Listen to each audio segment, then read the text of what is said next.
ఇప్పుడు కేతిరెడ్డి గారు ఒక మాట్లాడుతూ ఏమని చెప్పాడంటే ఆయనంట ఈ ఎలక్షన్ కౌంటింగ్ లో బయటకు వచ్చాడట. బయటకు వచ్చి ఎవరి కాళ్ళు ఆఫీసర్లు అంటే మెజార్టీలు రాసేస్తున్నారంట.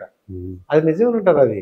అలా ఉండదు సార్. మామూలుగా ఆయన ఉన్న చాలా మంది ఎమ్మెల్యేలు ఆబ్వియస్లీ టాప్ టెక్నికల్ గా ప్లస్ తిరిగే వాళ్ళలో టాప్ 5 లోనే ఉంటారు. ఆబ్వియస్గా ఆయన మీద అభియోగాలు కేసులు అన్ని వేరే పక్కన పెడితే ఆబ్వియస్లీ ఒక 5 సంవత్సరాల్లో ఒక 1000 రోజులు కనీసం ఫీల్డ్ లోనే ఉన్నారు, ప్రతిరోజు తిరుగుతున్నారు. స్టేట్ కూడా గుడ్ మార్నింగ్ ధర్మవరం అని చూస్తుంది ఆబ్వియస్గా. నేను వ్యక్తిగతంగా కూడా మామూలుగా నాకు ఎటువంటి నాకు చెప్పినట్టు లైన్స్ లేకపోయినా ఒక పాయింట్ వరకు బాగా తిరిగే బాగా కష్టపడే ఎమ్మెల్యే ఏముందో తన మీద ఇంపాక్ట్స్ వేరే నెగిటివ్ ఇంపాక్ట్స్ ఉన్నప్పుడు కూడా వాళ్ళు గెలవాలని కోరుకుంటారు ఇండివిజువల్గా. ఆయన కేతిరెడ్డి గారు ఇంకెవరైనా కానీ, ఎందుకంటే అలాంటి వాళ్ళు ఓడిపోవడం వల్ల ఇంపాక్ట్ ఏంటంటే ఆయనే ఓడిపోయారు ఇంక తిరిగినా వేస్ట్ కదా అని ఎక్కడో ఒక రాంగ్ ఇంప్రెషన్ సైడ్ వెళ్ళిపోకూడదు అని జనాలు. అది వ్యక్తిగత అభిప్రాయం. బట్ ఓట్ బ్యాంకింగ్ వచ్చేసరికి సార్ ఆబ్వియస్ గా ఆయన ఓడిపోయింది మామూలుగా నాది 2500 3000 అటు ఇటుగా ఓడిపోయారు. అంటే ఇంకొక 1500 ఓట్లు తెచ్చుకోవాలంటే గెలిచిండేవాళ్ళు. అప్పుడు ఈ డిస్కషన్ ఇంప్రెషన్ అంతా ఉండేది కాదు. సో ఆయన మీద నాకు వ్యక్తిగతంగా చాలా పాజిటివ్ కన్సర్న్ ఉంది. బట్ ఆయన తీసుకున్న స్టాండ్స్ ఎందుకు ఇలా జరిగింది అనేది ఆబ్వియస్ గా ఏ మనిషికైనా హృదయ విదారకంగా ఉంటుంది. ఇన్ని సంవత్సరాలు ఇన్ని రోజులు తిరిగి నేను ఓడిచ్చేసి వైఎస్ఆర్సీపీ ఓడిపోయిందన్నా పర్లేదు కానీ నేను ఎందుకు ఓడిపోయాను అనేది ఆ క్వశ్చన్కి ఆయనకి ఆన్సర్ తగ్గదు. ఆయన క్వశ్చన్కి ఆన్సర్ కావాలంటే మీ ఓట్ బ్యాంకింగ్ 10 to 20% మాత్రమే. 80% పార్టీ ఓట్ బ్యాంకింగ్ ఉంటుంది. సత్యకుమార్ గారు వచ్చారా అసత్యకుమార్ గారు వచ్చారా సంబంధం లేదు. ఒక పార్టీకి ఓట్ బ్యాంక్ వేస్తున్నప్పుడు ఆ పార్టీకి మెజారిటీ మీరు అటువైపుగా మల్లుతున్నప్పుడు, అలాగే 2 కూటములు 2 కులాలు బలంగా పనిచేస్తున్నప్పుడు మీరు ఆ స్థాయిని పుష్ చేయడం చాలా కష్టం. మీరు ఎడ్జ్ దాకా తీసుకొచ్చారు. ఒక 1400-1500 ఓట్లు తెచ్చుకుంటే సరిపోయింది. బట్ ఆబ్వియస్ గా 1400-1500 లేదు కాబట్టి ఇప్పుడు నెంబర్ ఆఫ్ క్వశ్చన్స్ నిద్ర పట్టని రాత్రులు ఎన్నో గడపాల్సి వస్తుంది. Maybe recover from that. ఇప్పుడు ఈవీఎంలో 2019లో జగన్మోహన్ రెడ్డి గారు చెప్పారన్నమాట, గెలిచిన తర్వాత ఈవీఎంలకు గొప్పతనం, ఈవీఎంలు ఎంత బాగా పనిచేసినాయి, ఎంత రిలయబుల్, దాంట్లో ఇలాంటివి ఉన్నాయి. కొంతమంది ఓడిపోయిన వైసీపీ వాళ్ళు ఏమంటారంటే ఈవీఎంలో ఏదో జరిగింది అంటారు. నా డౌట్ ఏంటంటే ఒక ఈవీఎం జరిగింది అలాంటప్పుడు బీజేపీ వాళ్ళకి కావాల్సిన మ్యాజిక్ ఫిగర్ ఉంది కదా, 272 లేకపోతే 300 వాళ్ళు తెచ్చుకోవచ్చు కదా. అంటే అది ఓకే సార్, టెక్నికల్ గా అది అది అది మామూలుగా నెంబర్స్ పరంగా మీరు చెప్పేది. టెక్నికల్ గా కూడా సార్ మామూలుగా ఈ ఈవీఎం మిషన్స్ అన్ని కలిపి ఒక డిస్ట్రిక్ట్ హెడ్ క్వార్టర్స్ కి వచ్చి తర్వాత రిజిస్టర్డ్ పొలిటికల్ పార్టీస్ అందరినీ చూపించి ప్రతి ఈవీఎం మిషన్ ఓపెన్ చేసి వాళ్ళు చూపించడం జరుగుతుంది. ఇది దాదాపుగా 1 నెల రోజుల ప్రాసెస్. అంటే మీ తరపు నుంచి ఎవరైనా పంపించండి అని వాళ్ళు ఉన్నా లేకపోయినా స్క్రీన్ పెట్టి ప్రతి ఈవీఎం మిషన్ అక్కడి నుంచి మళ్ళీ ఆ నియోజకవర్గం ఉన్నటువంటి పార్లమెంట్ దగ్గరికి వెళ్తుంది, హెడ్ క్వార్టర్స్ దగ్గరికి. అక్కడి నుంచి నియోజకవర్గం ఈ ప్రతి లేయర్ లో కూడా వాళ్ళని పిలిచి చూపిస్తారు. ఆఖరికి ఈ రోజు ఓటింగ్ జరుగుతుంది అన్నప్పుడు కూడా ఆ రోజు కూడా మీరు ఒక 50 ఓట్లు వేసి చూడండి, స్లిప్లు రాంగ్ గా పడుతుంది లేదు చూడండి అని చెప్పి వాళ్ళ చేత సంతకం పెట్టుకొని బాగుంటాయి. ఈ విధంగా 8 లేయర్స్ 7 లేయర్స్ లో ఉన్నప్పుడు ఎక్కడో దగ్గర మీరు ఈ మిషన్ సరిగ్గా పనిచేయట్లేదు అని ఎక్కడ చెప్పినా కానీ వాళ్ళ మిషన్ పక్కన కంప్లీట్ గా పక్కన పెట్టడం కానీ దాన్ని ఫలానా కంప్లైంట్ మీ పేరుతో రిజిస్టర్ చేసుకోవడం కానీ, లేదా ఈవీఎం మిషన్ అన్ని తప్పు జరుగుతున్నాయి ఎక్కడో చిప్పు పెట్టారు ఎదుగు పెట్టారు అనుకున్నా కానీ మీరు ఎప్పుడూ చేయకుండా లాస్ట్ లో ఇది సినిమాలో చూపిస్తారు చూడండి, పెళ్లి ఎప్పుడు లాస్ట్ ఆపేయండి పెళ్లి అన్నట్టు దాంట్లో పెళ్లికి ముందు ప్రాసెస్ లో ఎన్నో లేయర్స్ ఉంటాయి కదా, పెళ్లి చూపులు మళ్ళీ నిశ్చితార్థాలు ఎన్నో ఉంటాయి, అక్కడ ఆపాలి. కానీ పెళ్లి అయిపోయిన తర్వాత ఆపన్నట్టు ఉంటుంది. ఇంకా పెళ్లి కూడా రోజు కూడా కాదు ఇది. అంటే మనం ఈవీఎం మన విమర్శించడం కానీ హక్కు ఉంది సార్ ఎనీ పర్సన్ కి. ఇక్కడ మనకి డెమోక్రటిక్ కంట్రీ కాబట్టి ఎవరైనా హక్కు ఉంది.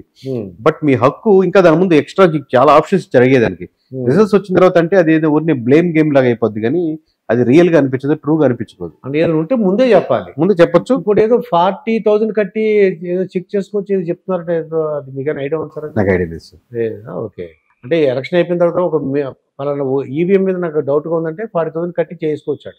ఇంకా బెటర్ గా రావాలి సార్. అది ఇప్పుడు ఎలక్షన్ కమిషన్స్ కూడా ఎవరైనా జస్ట్ నింద వేయగానే వాళ్ళు వెంటనే దాన్ని హైట్ ప్రొఫైల్ గా తీసుకొని వెంటనే ఎందుకు అంటే బ్లేమ్ చేస్తున్నారా, టెక్నికల్ గా ఉన్నారా? టెక్నికల్ గా ఉంటే వాళ్ళు రెక్టిఫై చేయాల్సిన బాధ్యత కూడా అదే. లేదు ఊరినే బ్లేమ్ చేస్తానంటే దాన్ని హై స్టాండర్డ్ గా దాన్ని శిక్షకు అర్హులుగా ఉండేటట్టు కూడా చేయాలి. ఎందుకంటే ఊరినే బ్లేమ్ చేస్తుంటే జనాలకి ఎక్కడో దగ్గర మీరు కంటిన్యూస్ గా చెప్తూ ఉన్నారు అనుకోండి, అది ఎక్కుతూ ఉంటే అదే నిజమే ఉంటుంది లేకపోతే ఎందుకు జరుగుద్ది అనేది ఒకటి ఉంటుంది.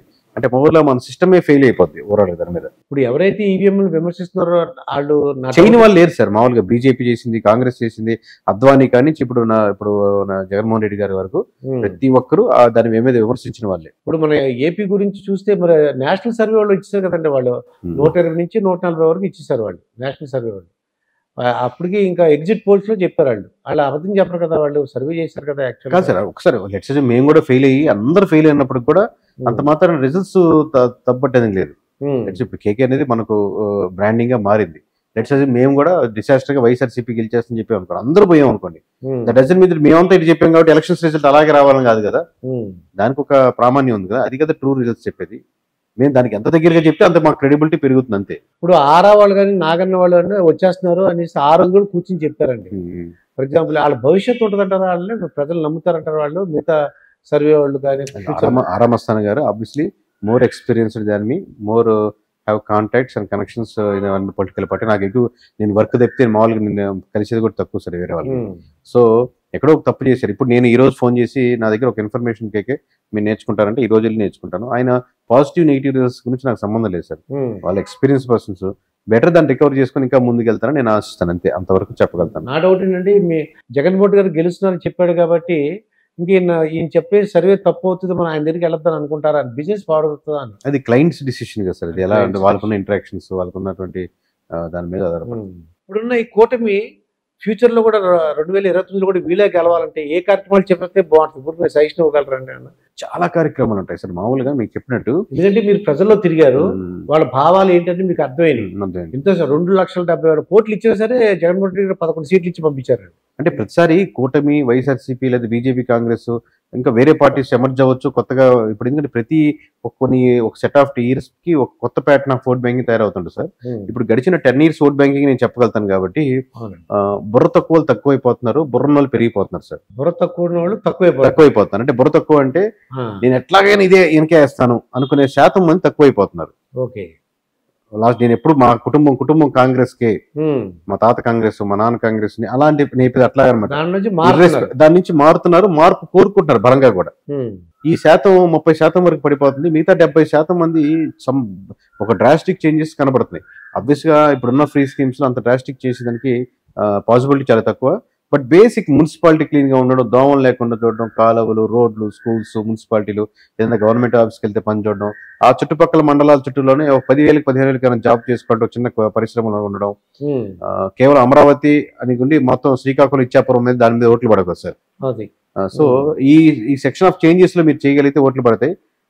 Multiple layers, basic needs expect చేస్తారు. ఇప్పటికి కూడా మంచినీళ్లు, మనకు తాగే మంచినీళ్ళు వచ్చే గ్రామాలు చాలా తక్కువ. కమ్యూనిటీ హాల్స్ అడుగుతున్నారండి, తాగే నీళ్ళు అడుగుతున్నారు. అంతే, చాలా డెవలప్మెంట్ అన్న పదం చాలా బరువు అయిపోద్ది. దానికి బేసిక్ నీడ్స్ ఫస్ట్ ఫుల్ఫిల్ చేయగలిగితే తర్వాత డెవలప్మెంట్ అన్న పదం కూడా మనం తీసుకోవచ్చు. ఇంకా కేకే గారు జనరల్ గా ఒక్కొక్కరికి ఒక ఆలోచన ఉంటుంది, ఒక టార్గెట్ ఉంటుందండి. నేను ఈ పొజిషన్ లో రావాలని మీ ఫ్యూచర్ ప్లాన్స్ ఏంటి, మీరు ఏమనుకుంటున్నారు? అంటే నేను బేసిక్ గా ఈ సర్వీస్కి వచ్చిన ఇంటెన్షనే 2 మార్గాలుగా 2 డిఫరెంట్ వేస్ ఉంటాయి సార్. ఒక వే ఏంటంటే మీరు బాగా డబ్బులు ఖర్చు పెట్టించడం, లేకపోతే కులాల మధ్య, మతాల మధ్య ఫైట్ తెప్పించడం, దాంతో రైవల్టీ వెళ్ళి మనం గెలుపు వైపు తీసుకెళ్ళడం, ఏదో దెబ్బ తగిలినట్టు యాక్షన్ చేయమంటాం, వాట్ ఎవర్ మేబీ. బట్ ఇంకో మార్గం ఏంటంటే మామూలుగా ఏ పాజిటివ్ థింగ్స్ చేస్తే మీకు చేంజెస్ వస్తాయని చెప్పడం. నేను ఈ మార్గం ఎంచుకొని ఈ చేంజెస్ చేసుకుంటే ఓట్ బ్యాంకింగ్ మారుతుంది నేను అనుకుంటున్నాను. బలంగా కూడా ప్రజలు ఆ విధంగా చేంజెస్ చూపిస్తున్నారు కాబట్టి సో అటువంటి వైపుగా మలిచి ఇప్పుడు నాకు ఉన్న పొజిషన్ కి నెంబర్ ఆఫ్ ఎమ్మెల్యేస్ కానీ, నెంబర్ ఆఫ్ పొలిటికల్ పార్టీస్ కానీ, మేబీ ఇండియా వైజ్ గా కానీ నెంబర్ ఆఫ్ పార్టీ లీడర్స్ నేను కన్విన్స్ చేసి ఆ ఇంపాక్ట్ పాజిటివ్ థింగ్స్ ప్రజల్లో తీసుకొచ్చేదానికి ఆ స్పేస్ లో ఉన్నానేమో నేను ఆ కార్నర్ దాంట్లో. So I can put on light and somewhere corner place dark గా ఉన్న దగ్గర లైట్ వేసి ఇక్కడ ఇలా ఉంది, మీరు ఇది కానీ చేంజెస్ చేస్తే మీరు పాజిటివ్ గా కన్వర్ట్ అవుతారు అనేది. అంటే మీ టార్గెట్ ఏమైనా ఈ రీచ్ అవ్వాలి, లేకపోతే ఇలా చేస్తే ఇదే టార్గెట్. ఇదండి కేకే గారితో జరిగిన ఇంటర్వ్యూ. మరొక ఇంటర్వ్యూతో మీ ముందుంటారు మీ మాస్టర్ దుర్గా ప్రసాద్. థ్యాంక్స్.